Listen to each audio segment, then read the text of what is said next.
반야월교회는 올 때마다 설렘이 있습니다. 대구에, 제가 대구서 달성고등학교를 나와서 대구 올 때마다 친정 언더 타고 우리 이성희 목사님 뵐 때마다 참 한국 교계의 상어른이시고 교육적으로나 목회적으로나 참 보통 이 목회자들이 근접할 수 없는 그런 너무나 존귀하신 우리 목사님 목회하시는데, 이 반야월교회 왔다 가면 목사들이 영발을 다 받아가지고 갑니다. 얼마나 감사한지 모릅니다. 오늘 말씀으로 또 이렇게 섬길 수 있어서 너무나 행복합니다. 오늘 성경 말씀은 세례 요한에 대한 말씀이에요. 여러분, 세례 요한이 이 세상에 와서 광야에 외치는 자의 소리로 뿅 나타난 게 아니고, 오늘 성경 본문에 보니까 8가지가 이렇게 준비가 됐더만요. 저는 어느 날 새벽에 이 말씀을 이렇게 묵상을 하다가 세례 요한이 호련히 나타난 광야에 외마디 외치는 자 소리로 그냥 왔다가 사라진 사나이가 아니고 8가지가 오늘 본문에 차곡차곡 준비가 되어 있었더만요. 그래서 이 말씀을 가지고, 사람은 하나님 앞에 부름받고 쓰임받고 사랑받고 축복받고 귀염둥이 예쁜둥이 우리 자기 한국 도자기가 되려고 하면 준비가 돼야 되겠구나. 8가지 이 준비를 따라서 팔방미인 이렇게 제목을 뽑은 거예요. 8가지가 준비가 돼야 되겠다. 이런 성도들이 가지고 가는 그 가치관 중에 팔복의 말씀이 있잖아요.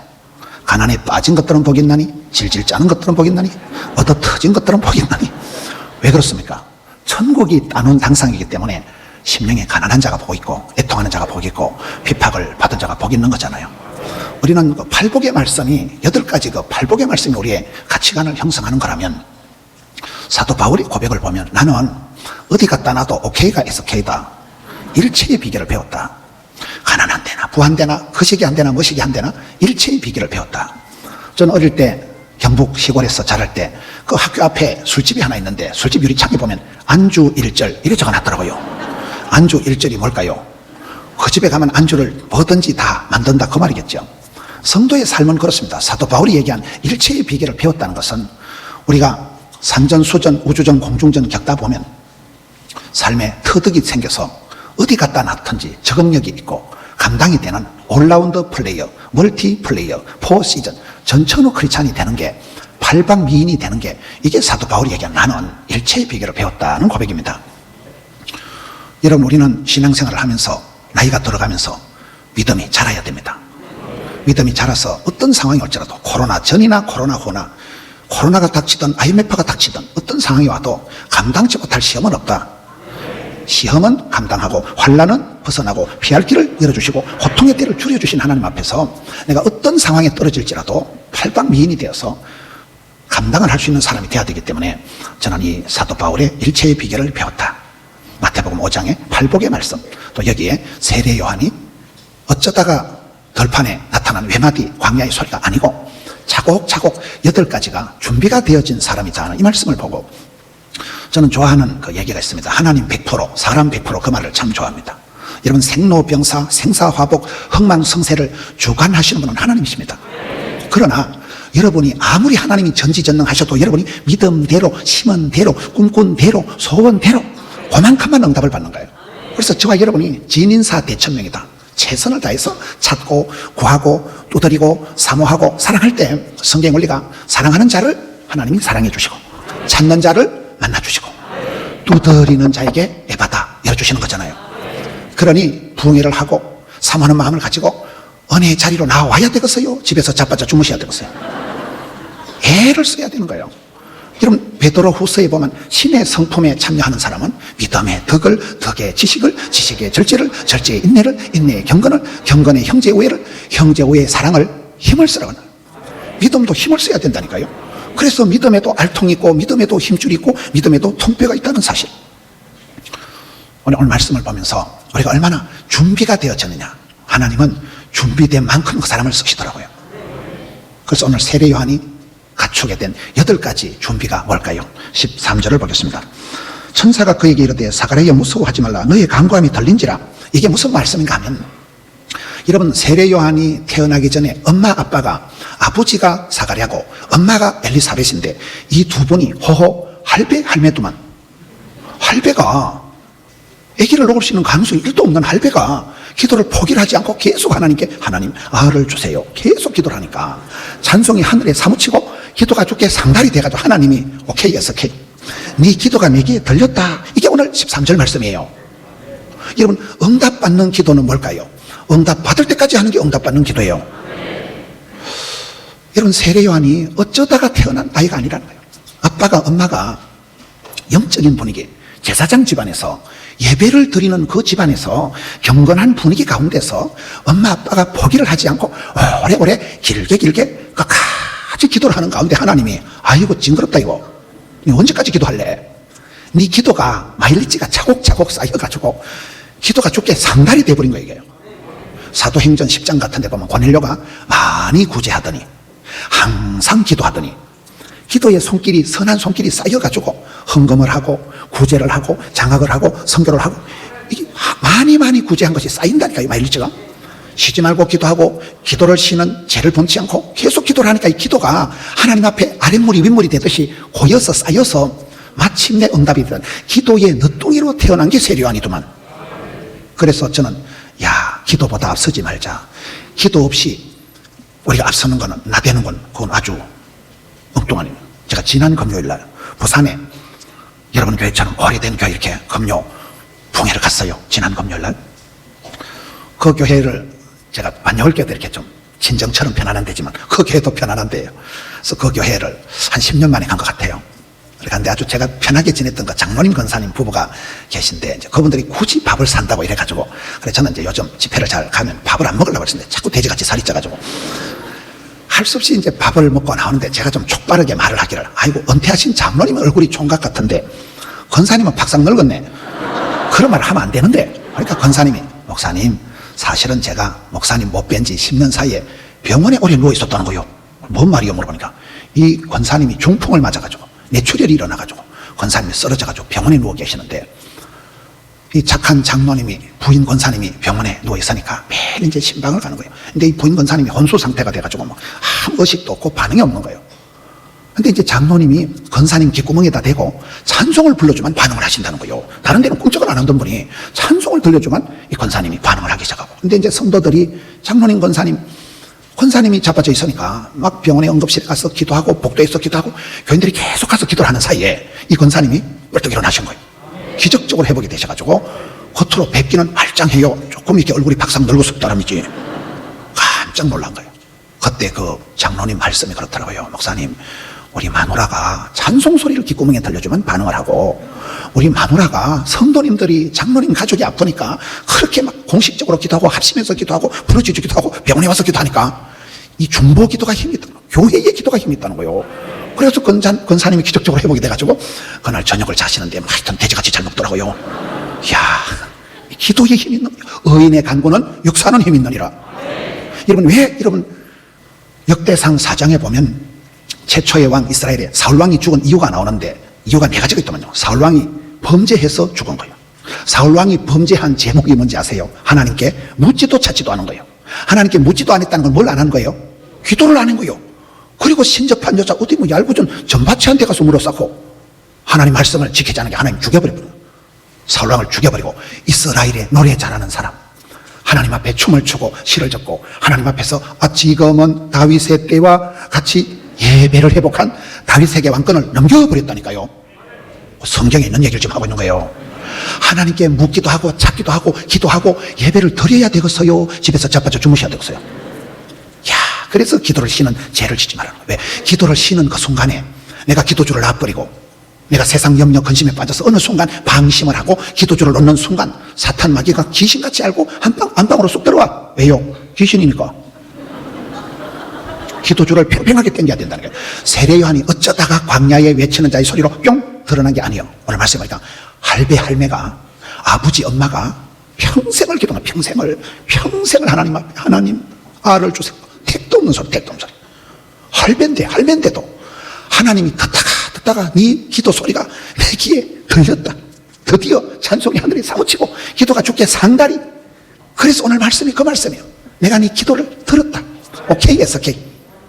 여러분 우리는 어떨 때는 시편 116편에 보면 평생을 기도하는 말씀인데 오래오래 기도하다 보면 어느 날 기도를 보면 다 응답이 되는 거예요. 저는 제가 이 시골에서 산골에서 자라서 어느 날 제 자신을 보면서 내가 왜 이렇게 오지게 터지게 복을 받았을까 보니까 어릴 때 백지로 그 촌에서 철없을 때 기도를 한 그 기도를 저는 다 까먹었는데 한 30년, 50년 지나고 보니까 하나님께서는 잊지는 말아야지. 하나님은 한 개도 안 까먹으시고 몽땅 응답을 해주시더만. 그래서 우리가 기도해야 되는 거예요. 포기하지 말고 멈추지 말고 응답받을 때까지. 세례요한은 한나가 그러했듯이, 한나가 기도해서 그 말이 하나도 땅에 떨어지지 않는 사무엘을 떡두고 배던 아들을 낳았듯이 기도에 너뚱이로 태어난 아이가 세례요한이다. 여러분, 그래서 기도의 제목을 멈추지 말고, 소원이 있어야 소원이 한 그루 밀어붙이지, 기도 제목이 있어야 응답이 오지, 꿈을 꾸야 꿈 같은 일이 벌어지지. 첫째는 기도의 너뚱이로 태어난 아이가 세례요한이다. 14절, 너도 기뻐하고 즐거워할 것이요 많은 사람도 그의 태어남을 기뻐하느니. 이 14절 말씀은 뭔가 하면 따라합시다. 남에게 기쁨을 선사하는 사람. 남에게 기쁨을 선사하는 사람이 세례요한이에요. 저는 우리 어머니는 일제시대 때 소학교를 다녔다는데 제가 보기엔 까막눈이에요. 무식한 우리 엄마가 저한테, 아들아, 남의 눈에 눈물 나게 하면 네 눈깔이 피눈물 난다. 이게 우리 엄마의 어록이에요. 남의 눈에 눈물 나는 짓 하지 마라. 경우 없는 짓을 하지 마라.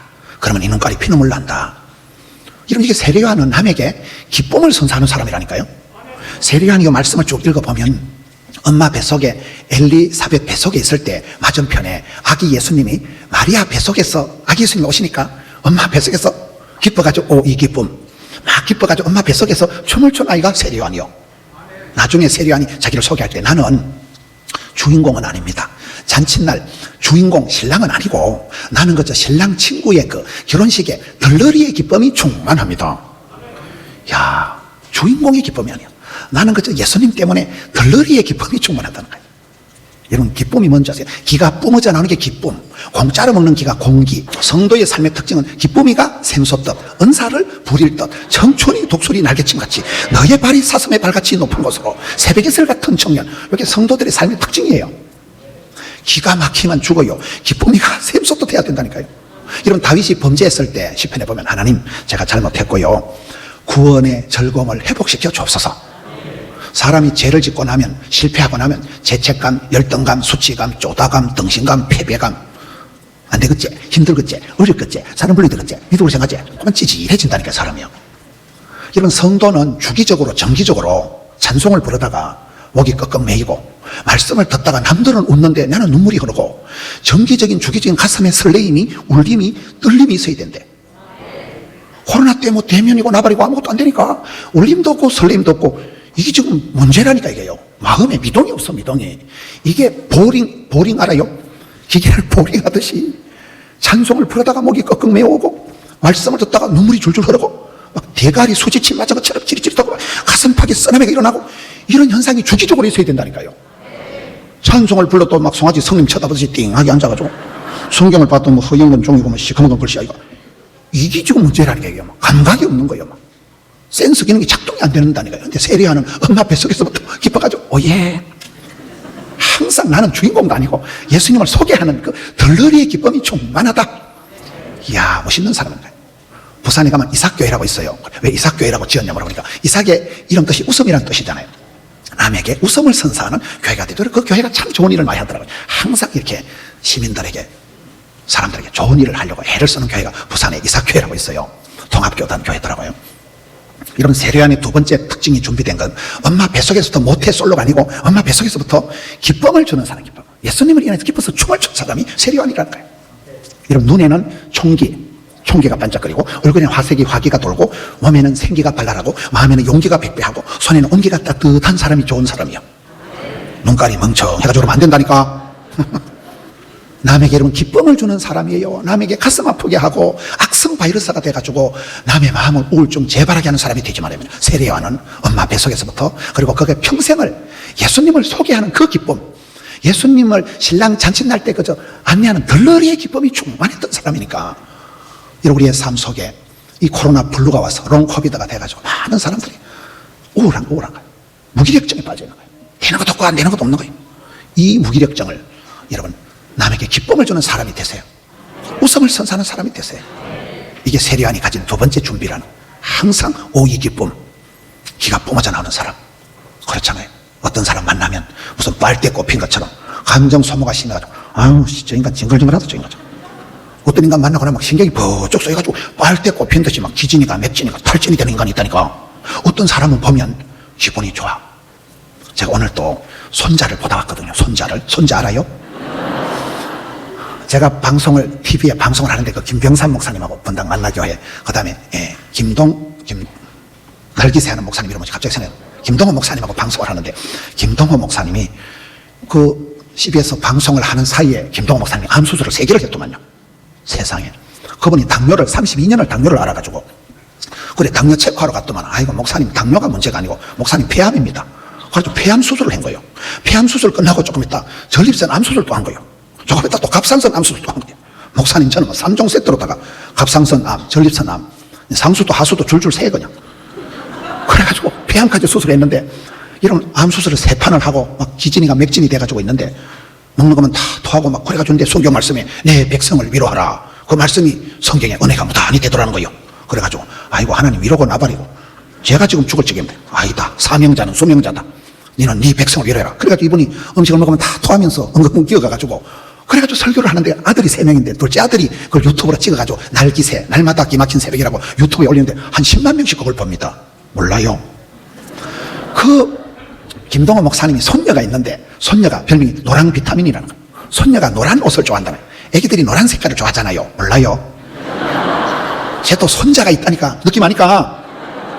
이놈이 노란 꽃을 좋아해요. 그런데 손녀는 노란 비타민이래. 막 손녀만 보면 막, 오, 이 기쁨. 막 힘이 나고, 내가 암수술 3개밖에 안 했지만 오래오래 살리라, 우리 손녀 시집 보낼 때까지 살리라, 이러신대.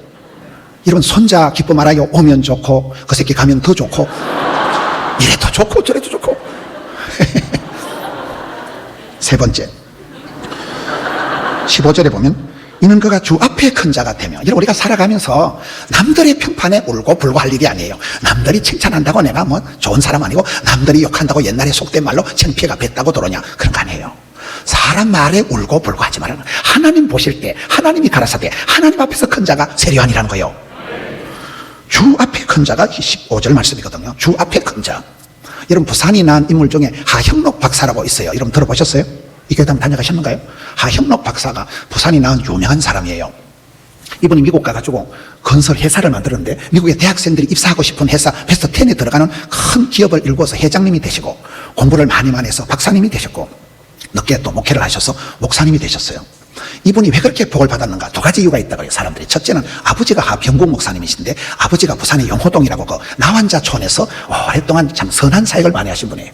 시편 37편 25절에 의인의 자손이 버림을 당하거나 빌어먹는 법이 없다니까요. 아버지가 훌륭한 목사님이에요. 아버지가 그렇게 나환자촌에서 오랫동안 아름다운 사역을, 선한 영향력을 많이 미친 분이니까 아들이 날로 복을 받은 것이지, 무임성처지. 2번째는 이분이 하나님 공평하시다고 그렇게 머리가 좋고 그렇게 사업도 잘하는데 몸이 약해. 심장 이식을 2번밖에 안 했다 하더라고요. 심장 알아요? 미국의 아무리 재벌이라도 심장 이식은 2번밖에 못한대요. 남의 생명을 가져온 이분이 심장 이식을 2번이나 한 번. 항상 세상에 정비공은 없다, 정답은 없다, 비밀은 없다, 공짜는 없다, 정비공이 없다 그래요. 정답이 없어요. 공짜가 없어요. 산 좋고 물 좋고 정자 좋은 데가 없어요. 어떤 산 좋고 물 좋은 기도원에 가보니까 휴대폰이 안 되더만. 여자들도 얼굴도 이쁘고 공부도 잘하고 돈도 많고 그런 여자 없어요. 얼굴이 반반하거든 얘기를 하면 대가리가 멍청하다거나 뭐다죠. 하나님 절대로 공평하신 분이라니까. 다 주신 법도 없고 다 뺏은 법도 없는데, 이 하형록 박사가 다 좋은데 몸이 약해. 그런데 심장 이식을 2번을 하는데, 이런 심장이나 간을 이식하거나 콩팥을 이식할 때는 이게 나하고 컨디션이 맞아야 돼요, 안 맞아야 돼요? 안 맞으면 수술은 잘했는데 숨을 안 쉬어. 겨우 자기 심장 컨디션 맞은 걸 찾았는데, 옆에 생명부지의 아줌마가 있는데, 그 아주머니가 하고 컨디션이 똑같은 양보해버린 거예요. 의사들이 미스터 죽는다, 너 괜찮다, 나 저번한테 양보한다. 그래, 이분이 그렇게 착한 일을 많이 한 거예요. 이분이 나중에 친구들이 얘기할 때, 네가 복을 받은 것은 첫째는 너가 아버지가 훌륭하시고, 둘째는 따라합시다, 여호와께서 보시기에 심히 좋았더라. 네 마음 씀씀이가, 네 하는 행동을 하나님이 보실 때 고람되어 하나님 앞에서 네가 참 멋져버려. 네가 하나님 보실 때 참 네가 괜찮은 사람이다. 하나님 앞에 인정받고 축복받고 사랑받고 귀염둥이 예쁜둥이, 하나님 앞에 큰 자라고 공인을 받은 사람이 세례요한이라니까요. 여러분, 하나님 보실 때 사랑하는 딸아, 참 대구 천지에 너 같은 딸이 있구나. 그런 하나님 눈에 띄는 사람, 주님 마음이 합한 사람, 주님 마음이 기쁨이 되는 사람. 할렐루야. 한 번뿐인 인생을 비굴하고 살지 말고 주의 기쁨이 되는. 어떤 교회 가니까 5가지 평생 구호가 있더만요. 따라합시다. 하나님을 기쁘시게, 가정을 행복하게, 교회를 건강하게, 세상을 아름답게, 인격을 향기롭게. 그 교회 평생 구호도만 보니까 우리는 하나님을 기쁘시게 솔리데오 글로리아, 하나님 앞에 인정을 받아. 하나님 보실 때 참 네가 대단하다, 참 네가 가상하다, 이쁘다. 이게 세례요한의 세 번째 특징이에요. 네 번째 15절을 봅니다. 이는 그가 주 앞에 큰 자가 되며 포도주나 독한 술을 마시지 아니하며. 따라합시다. 거룩을 회복하자. 세례요한 어릴 때부터 흥청망청 디구마구 그렇게 아무렇게나 살아가지 않은 거예요. 포도주나 독한 술은 노 땡큐. 이런 예수 믿는 사람은 아무거나 먹는 그런 예스맨이 아니에요. 거절을 잘 할 줄 알아야 되는 거예요. 포도주나 독한 술은 먹지 않고 자기를 어릴 때부터 구별되이 거룩하게 지켜냈다는 것이죠. 저희 교회는 얼마 전에 김양재 목사님이 오셔서 집회를 했어요. 김양재 목사라고 들어봤어요? 이분이 여기 왔다 가셨어요? 김양재 목사님이 분당에 판교에 강남에 이제 목회를 하시는 분인데, 이분 간증을 간단하게 하면, 이분이 서울대학을 나와가지고 시집을 잘 갔는데 장로님 권사님 집에 의사 신랑하고 결혼해서 시집을 잘 갔는데 빚 좋은 개 살고요. 죽을 고생을 하고 37에 신랑이 죽더라고요. 의사 신랑이 멀쩡하게 출근해가지고 그날 사달이 나가지고 병원에 가보니까 간암 말기요, 간암 말기. 그날 병을 앓고 그날 죽어요, 신랑이. 37에. 그런데 김양재 집사가 대단한 게, 그땐 집사니까 당신 뭐 꼽을 쳐놓은 은행 통장 내놔라 이딴 소리 안 하고, 당신 회개해라, 당신 지금 죽는데 회개해라, 당신 구원받아야 된다. 보통 독한 여자가 아니요. 신랑이 지금 죽어가는데 아무 얘기 안 해요. 내가 네 만나서 고생한 거 돈 꼽을 쳐놓은 거 내놔라 이런 얘기 안 하고, 당신 회개해라, 죽기 전에 빨리 회개 안 하면 당신 지옥 간다. 야, 그 여자가 그렇게 신랑을 주일날 새벽에 회개를 시켜가지고, 담임 목사님 바쁘시니까 새파란 부목사가 오는데 그 앞에서 고백을 하고 구원 상담을 하고, 그 신랑이 죽었어요. 혼자서 그렇게 어렵게 이렇게 살면서 말씀을 돌아가가지고 큐티를 목숨을 걸고 하면서 집에서 많은 이렇게 말씀 묵상 팀을 이렇게 같이 집사로서 하다가 늦게 신학을 해서 그분이 분당에서 강남에서 교인이 10,000명이 넘습니다. 거기다 또 유방암이 또 걸린 거예요. 유방암이 걸려가지고 항암을 다 마칠 때쯤 제가 이제 집회를 가보니까 낮인데도 한 3,000명이 앉아있더라고요. 그 교회 부목사님들이 한 20명쯤 되는데 전두환 대통령 아들이 그 교회에 있더만. 전두환 알아요? 아들이 그 교회 전도사님이에요, 전도사님. 이분이 이렇게 목회를 하면서 주안점이, 가정의 목적은 신랑 신부가 물고 빨고 행복한 게 아니라는 거예요. 가정의 목적은 거룩을 회복하면 건강이다, 축복이다, 웰빙이다, 성공은 저절로 따라온다는 거예요. 오늘 저와 여러분의 삶이 잡탕이 돼가지고 너무나 짬뽕이 돼가지고 이거의 문제라는 거예요. 거룩을 회복하는 게 그분의 어떤 사역의 핵심이더만요. 암 수술을 하고, 그런데 그분 나이가 지금 70이라 하더라고요. 박근혜하고 동갑이라도. 박근혜 알아요? 박근혜하고 동갑 70인데 얼굴이 막 꼴또리한 게, 집회를 3일 동안 하는데 막 돼지같이 먹어, 돼지같이. 음식도 안 가리고. 그 얼굴이 왜 그리 좋냐 물으니까 영생 보톡스를 맞아가지고 그렇다더만. 어린애 같아, 어린애가. 기뻐하고 즐거워하고 돼지같이 먹어, 막 돼지같이. 참 대단하지요. 대단하다는 것은 대가리가 단단하다 그 말이에요. 그 교회는 막 이혼은 기본이고 재혼은 필수고 희한하더라고. 그거는 참 굉장한 교회예요, 그 교회. 여러분 그 얘기를 들어보면 막 감정이 충만한 교회예요, 그 교회는. 그런데 거기에는 오면 반드시 말씀을 통해서, 그분 논리가 그래요. 내 팔자 험한 내 인생이 말씀을 통해서 해석이 되어지면 해결이 되어진다 이러더라고요. 따라합시다. 회개하면 회복되고, 항복하면 행복해지고, 해석이 되면 해결이 된다. 내 이 팔자 고약한 인생이 왜 이런가? 성경을 보다가, 에스겔을 보다가, 성경을 그대로 묵상하다가 성경을 통해서 해석이 되고 난 뒤에는 내 인생이 팔자가 센 인생이 아니고 하나님께서 나를 사랑하시고 요셉과 같이 형통케 하셨구나. 그러면서 그 기쁨을 누리고 그렇게 살아가시더라고요. 그분의 사역의 목표가 거룩을 회복해야 된다는, 거룩을. 거룩이 뭡니까? 거룩의 뜻은 두 가지가 있어요. 하나는 깨끗하다, 순수하다, 정결하다는 뜻이고, 또 한 가지는 구별되다, 다르다, 차이가 있다는 뜻이잖아요. 하나는 깨끗한 그릇을 쓰십니다. 여러분 신약 성경을 보면 대사도 바울의 후계자가 디모데예요. 가말리엘 문화생, 로마 시민권, 바리새인 중에 바리새인. 대사도 바울의 후계자가, 제가 보기에는 디모데가 까면 안 돼. 디모데는 성경에 보면 디모데전서 5장 24절 비위가 약하고, 이런 비위가 약한 사람이 어디 가서 뭘 잘 먹어요, 못 먹어요? 사회 부적응 환자예요. 자주 병이 나고 걸어다니는 종합병원이요. 거기다가 무슨 소신병 환자가 돼서 맨날 두려워하고 떨고 쫄고 이래가지고 있으니까, 야, 하나님이 우리에게 주신 것은 두려워하는 마음 아니거든. 뭐 때문에 소신병 환자가 골고루 빌빌 싸냐? 아버지는 헬라인, 엄마는 유대인, 혼혈하여 택이라고 들어봤어요? 다문화 가정이요. 그것도 또 아버지는 진작 돌아가셨고 평모설화에서 결손 가정이요. 이런 성경을 보면 디모데는 이런처럼 티미디한 거요. 그런 병약, 허약, 심약해 빠진 디모데가 어떻게 대사도 바울의 후계자가 될까요? 그 디모데후서의 답이 두 가지가 나오는데 따라서 깨끗한 양심, 거짓이 없는 믿음. 이 디모데후서 1장 3절에 5절에 보면 이 디모데는 약해 빠지고 병약해 빠졌지만은 양심이 깨끗한 데다도 깨끗한 양심의 소유자, 거짓이 없는 순수한 영혼의 소유자니까 하나님은, 전능하신 하나님은 깨끗한 그릇을 들어서십니다. 그래서 우리가 하나님 앞에서 거룩을 회복해야 돼요. 실갑을 해서 때를 묻힌 사람이 되면 안 돼요. 하나님 앞에 회개하고 하나님 앞에서 더럽고 악한 것을 토설하고 회개를 해야 돼. 거룩을 회복해야 되는 게 중요한 거예요. 여러분, 천국은 제가 없는 분들이 가는 데가 아니에요. 회개한 사람이 가는 데가 천국이에요. 지옥은 제가 버글버글한 것들이 가는 데가 아니에요. 회개 안 한 것들이 가는 데가 지옥이에요. 할렐루야. 거룩을 회복하는 건, 회개하는 건. 두 번째 거룩의 뜻은 다르다는 거예요. 차이가 있다, 구별되다는 거예요. 여러분, 저는 대구에서 달성고등학교를 졸업하고 저는 불신가정에 저 혼자 교회를 다녔습니다. 가정예배를 한 번도 안 드려보고 신방을 한 번도 안 받아보고 바로 담임 목사님이 됐어요. 얼마나 불안했겠어요. 목회를 하는지 콩으로 매주를 쓰는지 너무 불안한 거예요. 물어볼 데도 없고. 이게 반장을 끼우면 이성희 목사님 같은 분이면 여기는 오면 친정 온 듯이 하고, 교계에 대한민국의 상어른이니까 이런 데 오면 그냥 배우는 게 많다니까요. 느낌 아니까. 그런데 제가 목회 초기에는 막 불안한 거예요. 어때 물어보자니, 야, 너 그것도 모르고 목회하냐 이럴 것 같고, 하나님 보실 때가 중요한가 하면 이 말 듣고 이리 가고 저 말 듣고 저리 간다고 되는 게 아니더만. 어차피 뭐 무식한 게 용감하다고 물어볼 때도 그러니까 주만 바라보고 하면 주만 바라보고. 제가 좋아하는 찬송이 있어요. 다른 사람 어찌든지 나 주님의 용사되리. 다른 목사님들 눈치 보다가요, 내가 없어져. 막 기독교 신문 보면요, 아우 저 목사님은 저렇게 설교도 잘하고, 아우 저 목사님 저렇게 건축도 잘하고, 아우 나는 뭐 이렇게 잘하는 걸 보면 배우는 게 아니고, 아우 씨 나는 그럼 집에 가 확 죽어버려야 되겠구나. 기가 죽어버린다니까요. 다른 사람들 잘하는 걸 보면 막 의기소침해가지고. 그러다가 제가 생각, 내가 뭐 그름지고 장에 가듯이 뭐 남들 따라갈 일 없다. 주만 바라보고 그냥 주님 말씀에 은혜 받은 대로 한번 해보자. 다른 사람 신경 쓸 게 없더라고요.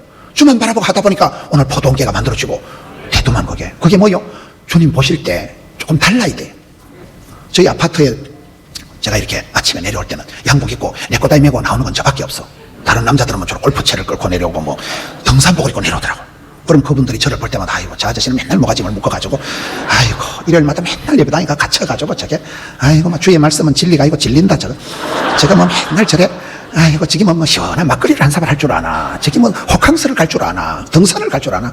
아주 그것들은 나를 보기는 등신 보듯이 보는 거야. 그럼 나는 또 앉아가지고, 니들이 개맛을 알아? 누구들은 뭐 흥청망청 뭐 누구들 방식도 하지만 나는 내 밭대로 살아가는 거요. 그렇잖아요. 주의 궁전의 하루가 세상의 첫날보다 낫고. 그렇잖아요. 예배하는 이 한 시간이, 내 기도하는 한 시간이 귀하고 즐겁고 좋은 시간인데, 우리는 맛이 달라야 됩니다. 삶의 결이 달라야 돼요.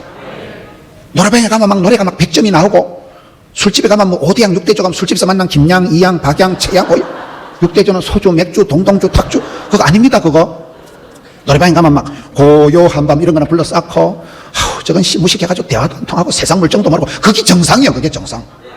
백화점 막 쇼핑할 때는 눈가리가 반짝반짝 해가지고 막 성령 충만하고, 그거 곤란합니다. 그거 쇼핑 알아요?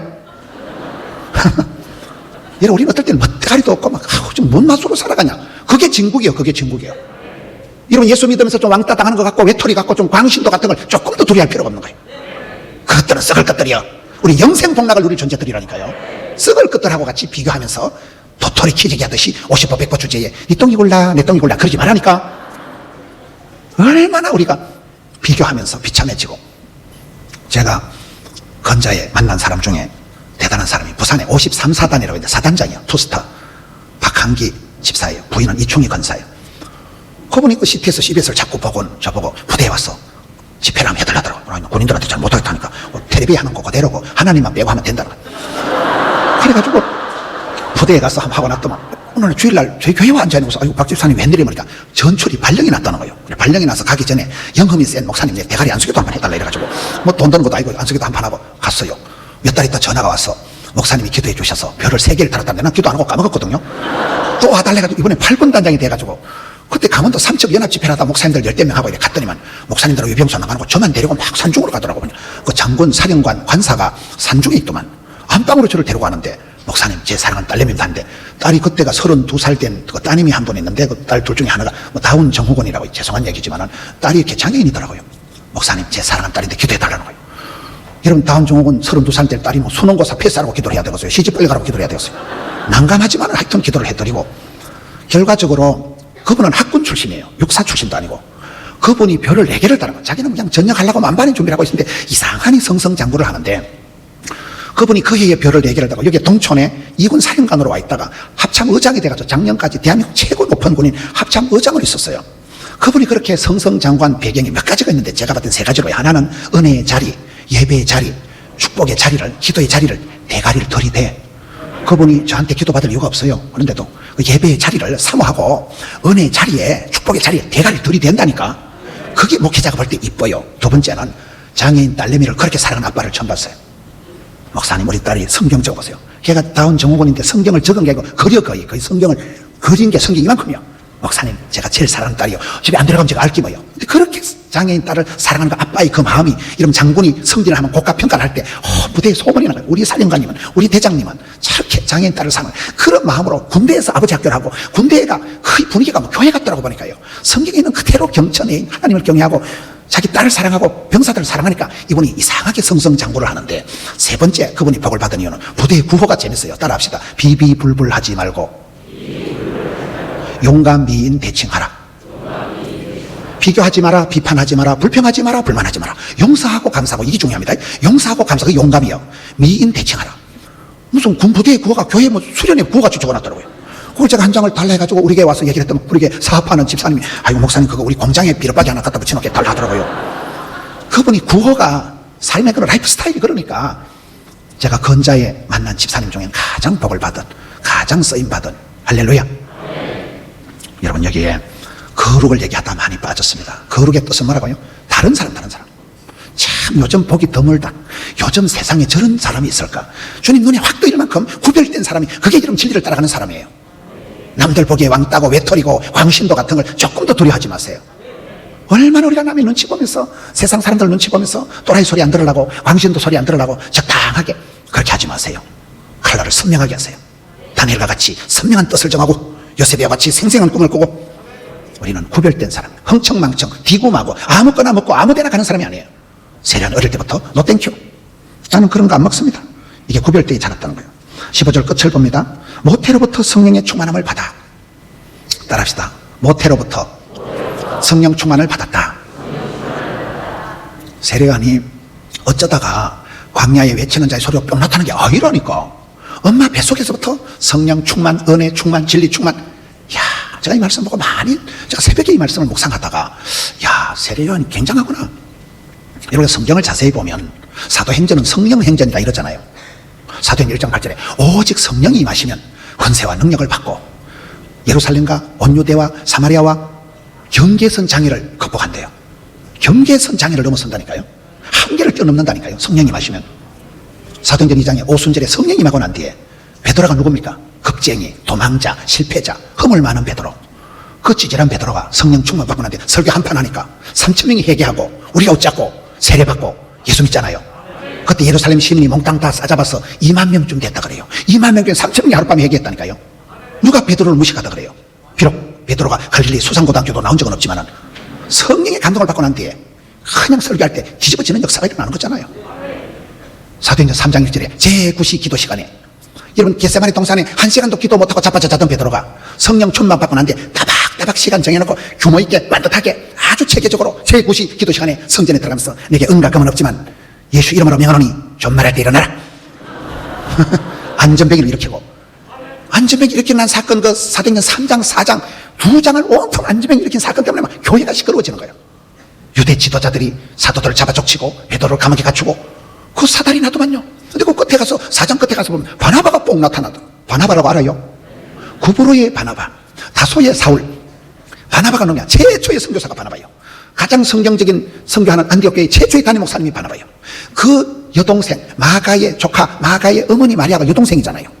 그 마가의 어머니 마리아의 다락방 여동생 집에서 기도하다가 성령이 임해서 초대교회가 탄생되니까 이 바나바 패밀리야말로 초대교회 산파요, 인큐베이터요.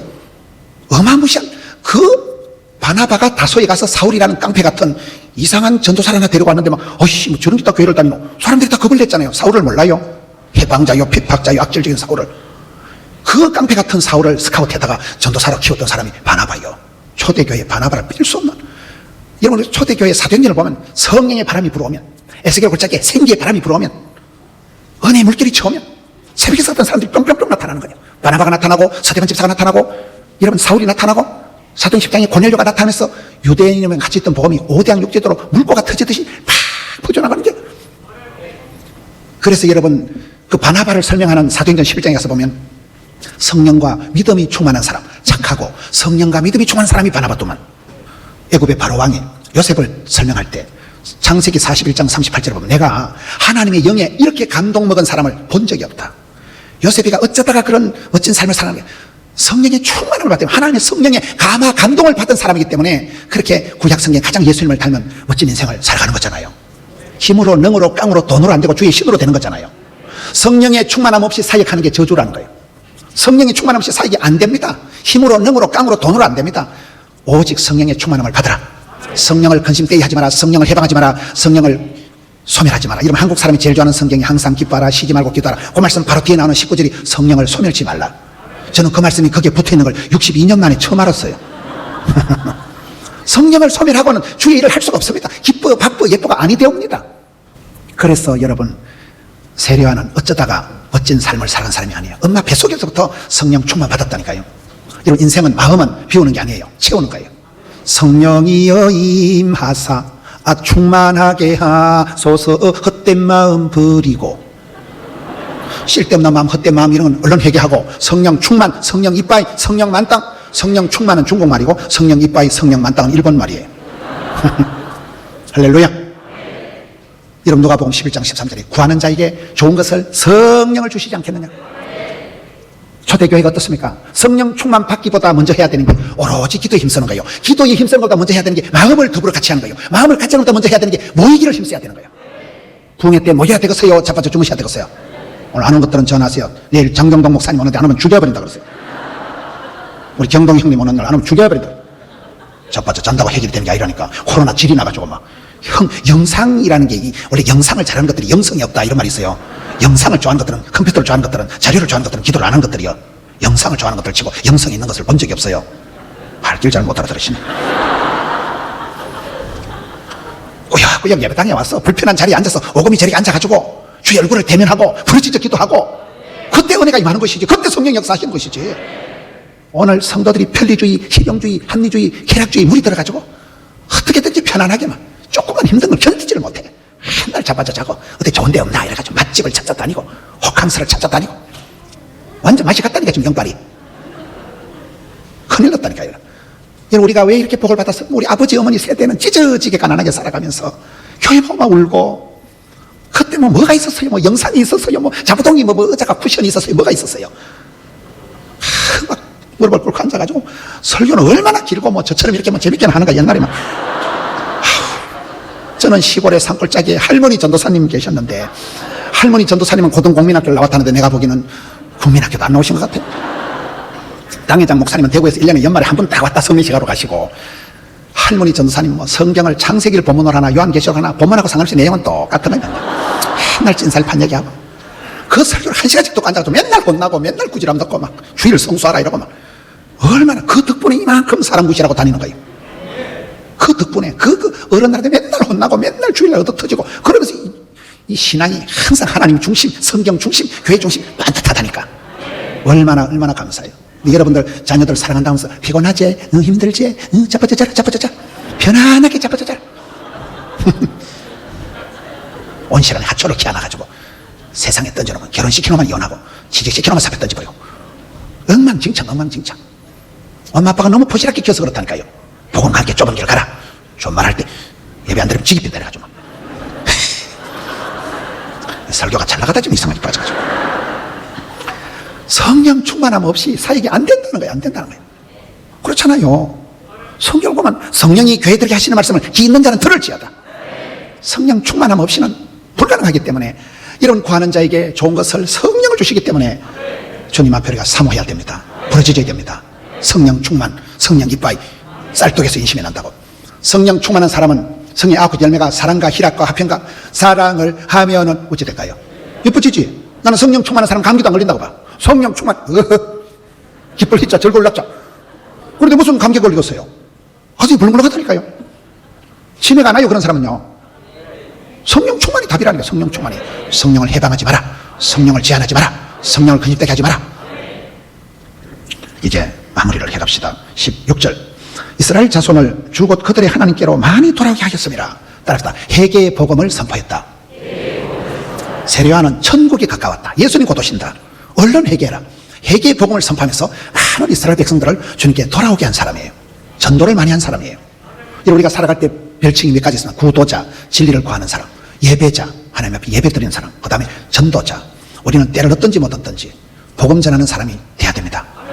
직업이 뭡니까 물어보면 본업은 우리는 전도자예요. 부업이 학교 교사고 부업이 지금 회사 생활하고 그럼 부업이에요. 먼저 그의 나라와 그 일을 구하면 나머지는 하나님이 저절로 해결해 주시는 거예요. 따라합시다. 전도가 해답이다. 제가 작년도는 전도가 죽으라고 안 되더라고요. 너무너무 전도가 힘들어요. 여러분 전도가 쉬워요? 어려워요? 나 전도 쉽다는 놈 죽여버리고 싶은 거예요. 전도만 강조 안 하면 교회를 좀 댕길 만한데 하도 전도 피로감이 오는 거예요. 너무 전도를 강조하는데 안 되니까 작년에 전도가 죽으라고 안 되더라고요. 그래 작년에 내가 전도를 하려고 엄청 공을 들인 게 한 놈 있는데 끝까지 말을 안 두고 안 와요. 근데 그 새끼라면 안 돼요. 그 인간이 금년 1월 첫 주에 교회로 오더라고요. 근데 그 인간이 그 다음 주에 또 1+1이라고 지가 세신자를 3명을 또 데려온 거예요. 제가 지금 지난주까지 금년도에 21명을 전도를 해서 등록을 시켰다는 사실. 여러분 제가 더 바쁜지 할까요? 여러분들이 더 바쁠까요? 제가 21명밖에 등록을 안 시켰다니까요. 애를 쓰다 보면 애가 나오든지 미주발이가 빠지든지 막 나온다니까. 전도에 힘을 쓴다고 전도가 되는 건 아닌데 안 되는 줄 알면서 왜 그래 하다 보면 하나님이 여기서 안 되는 게 저기서 전도의 문이 열어주더라고요. 작년에 제가 철저히 실패를 했어요. 한 명도 못했어요. 그런데 작년에 그 인간이 실수로 금년도 등록을 하면서 그 인간이 지가 데리고 해가지고 전부 제 이름으로 등록이 되는데 금년도 와서 이상하니 전도의 문이 열리더만. 여러분 어떤 직업에 계시든지 선생님 직업이 뭡니까? 저는 복음 전하는 사람입니다. 복음 잘 전하라고 건강을 주시고 직분을 주시고 물질을 주시고 시간을 주십니다. 사명자가 수명자예요. 주의 일을 할 동안에 죽을 틈이 없어요. 저는 어쩌다가 저희 고신교단인 부흥사는 단어도 없고 뭐 조직도 없고 저희 교단에는 뭐 그래요. 그냥 맨날 그냥 부흥 성장 말만 해도 우리는 혼났어요. 날라리라고. 진리 파수, 생활의 순결, 순교신앙 이래가지고 그렇게 자랐어요. 우리는 아주 율법적으로 자랐어요. 그런데 뭐 본때도 없고 배우도 없고 무식한 게 용감하다고 열심히 전도를 한 거예요. 오직 전도를 한 거예요. 전도가 해답이다. 전도만 열심히 하다 보니까 양에서 질이 나온다고 또나 개나 전도를 하다 보면 미친년도 오고 또라이도 오는데 덜 가뭄에 콩 나듯이 돈이 되는 사람이 오더만. 여러분 요즘 거리에 나가서 전도하면 노숙자만 따라와. 노숙자만. 구제 대상자만 따라와. 전도가 안 쉽다니까요. 그런데 계속 무식한 전도를 하고 되지도 않을 전도를 하니까 하나님 불쌍히 여기셔서 전도의 문을 열어주시는데 하나님 막 사방팔방에서 막 지남철처럼 돕는 자를 척척 붙여주시는데 양에서 질이 나온다니까요. 기도의 분량을 채우고 전도의 분량을 채우고 나면 저희 교회가 예배당 117평 강대상 많은 데서 40년을 살았어요. 저희 교회 교인이 뭐 몇나태도 안 하고 아주 부산의 제일 가난한 지역에 구포라고 아주 가난한 지역에 의사나 뭐 이런 비슷한 건 한 번도 없어요. 한 번도 없어요. 그런 찌질한 교회 가가지고 저도 뭐 여러분 담임 목사님처럼 뭐 공부를 많이 하는 것도 아니고 저도 뭐 보시다시피 촌발총만 그 자체잖아요. 신토불이 그 자체예요. 저는 공부도 많이 한 것도 아니고 내 설교를 내가 들어봐도 웃겨요. 보면 뭐 집구석에 내놓을 카드도 없고 서리 맞은 집사도 한 명 없는 집안이요. 부산에 아는 사람 1도 없어요. 제가 한 명도 아는 사람이 없어요. 저기 목회를 하겠나 저게. 우리 집에 또 남자들이 다 빨리 죽습니다. 아버지도 아주 일찍 돌아가시고 큰형님도 돌아가시고 장손 큰형님의 큰아들 그 새끼도 진작 죽은 거예요. 난 내가 어릴 때 내가 40살을 넘기겠나 내가. 40살 넘을게요 안 넘을게요? 대가리 색깔을 보시죠. 우리 집안에 희귀종 우리 집안엔 남자들도 빨리 죽는 집안이라니까요. 제가 아파트 한 채 수술비를 말아먹은 사람이에요. 근데 이게 웬 은혜인지 그냥 무식하게 전도만 해보니까 전도가 해답이라니까요. 저희 교회는 지금 성가대가 1000명입니다. 1000명의 찬양대. 주일학교가 지난 주일전에 주일학교 서성의 주일 지난 주일 교사 헌신 예배하는데 주일학교 교사가 한 400명쯤 됩니다. 하나님 복을 주시는데 그렇게 무식하게 매달리고 너무너무 가난하게 자라가지고 먹고 죽을 돈도 없이 자라니까 하나님 복을 주옵소서. 나는 복을 좀 받고 살았으면 좋겠어. 나는 엄마가 돈 빌리러 다니고 강호이 양호이 중호이 모노이 키우면서 제가 여의도 선보공교회 가서 그 설교한 게 있어요. 누가복음 18장 과부의 기도 원한을 풀어주옵소서. 우리 지구성 얘기 우리 엄마의 주제가야. 우리 엄마가 과부니까 원한을 그 설교를 여의도에서 하는데 그게 요즘 유튜브에 올라와가지고 막 거기서 막 욕도 하고 막 시엘이 막 우리 엄마 보고 막 미친 줄 알고 이랬는데 그게 막 유튜브에 막 올라와가지고 유튜브 보면 막 77만 뷰가 나왔더라고요. 그거 볼 때마다 얼굴 화끈거리고 우리 집구석이 그런 집구석이야. 난 집이라 소리 안 해. 집구석이라. 망할 놈의 집구석. 재수없는 집구석. 저는 그렇게 자랐어요. 근데 막 복음 전하는데 막 전도하는데 내가 막 사람 욕심이 하늘을 찌르고 막 전도한다는 내가 막 사람 한 명 내가 전도하려고 막 밤이고 낮이고 꼬시고 막 그래 하다 보니까 지금 교인이 지난 4월 달에 전산 실장이었는데 우리 교인이 4만 명이 넘었더라고요. 제적이. 얼마나 감사해요. 고신교단에서 제일 큰 교가 돼버렸어요. 저는 우리 이성희 목사님 같으면 뭐 따라만 가면 돼. 따라만 가면 돼. 내일 오시는 장경동 목사님 난 따라만 가면 돼. 따라만 가면 돼. 형님이 다 사시는 거요. 형님 먼저 아우 먼저 얼마나 감사해요. 잘하는 사람 옆에만 서도 콩고물이 떨어지더라고요. 할렐루야. 복 있는 사람 옆에만 있으면 콩고물이 떨어진다니까요. 여러분 재수 없는 사람하고 가까이 댕기지 마세요. 재수 없부터요. 목사가 재수 없다 소리 하면 안 되지만 재수 없는 것도 가요. 복 있는 사람, 쓰임받는 사람, 성령 충만한 사람을 가까이 하세요. 가까이. 그렇잖아요. 저는 전도하는 데는 내가 남한테 지지 말자. 그래 하다 보니 하나님이 얼마나 오지게 터지게 복을 주시는지. 숫자만 숫자. 저희들도 이런 건축을 3번 했어요. 여러분 평생에 한 번 하기도 힘든데 저는 건축 기공 예배를 250억짜리 600억짜리 3번밖에 안 했어. 3번밖에. 살아오면서 보니까요 막 600억 공사 벌리 놔놓고 막 CBS, CTS 그 다음에 동침이라고 알아요. MBN. 지난주에 저희 교회 결혼식 주례가 하나 있는데 그 신랑 집안이요. 경산 사람이에요. 경산 알아요? 이 TK 이것들이 보면 하고 양반인 차는 것들이 많잖아요. 그래서 경산에 있는 신랑 가정에 이 교회에서 예배당에서 주례 못한다는 거예요.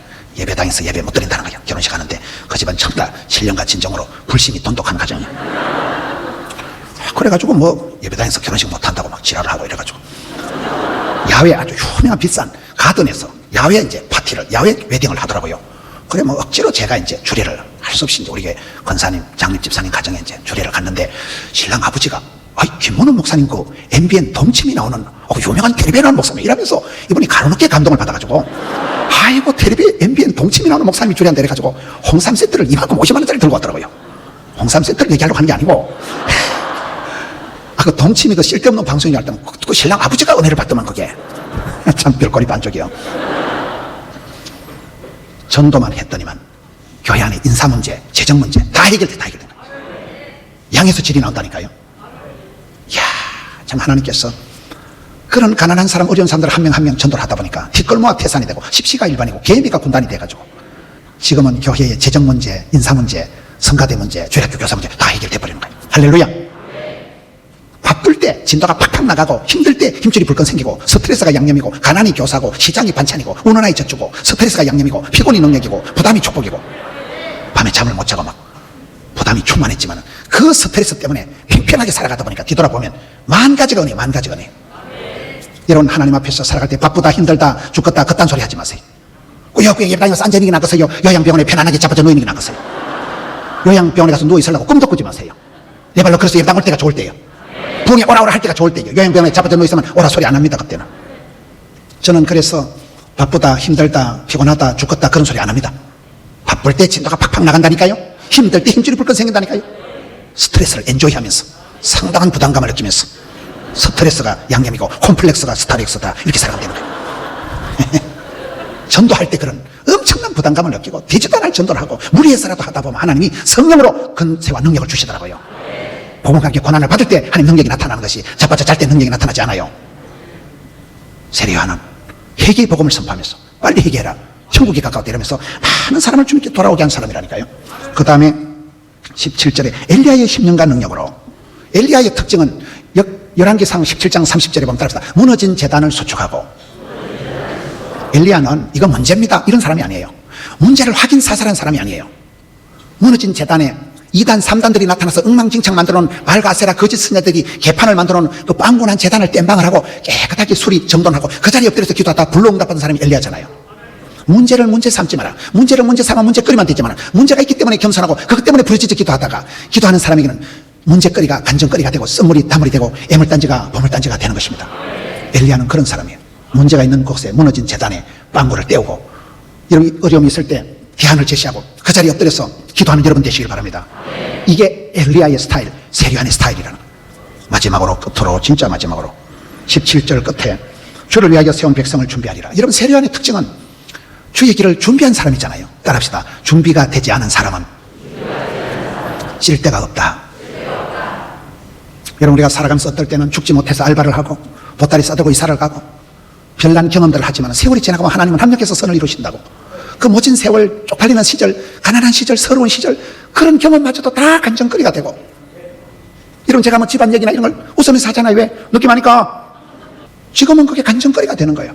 그때는 끔찍하고 섬뜩하고 아찔한 세월을 들였지만은, 여러분 그렇습니다. 어려운 시절에 눈물을 흘리면서 살아가지만 그 경험들이 하나님은 다 이때를 위함이 아니냐. 주님의 나라를 위해서 준비, 예비, 경비, 유비무한에 여러분 되세요. 세례요한은 평생을 주의 오는 길을 준비한 사람입니다.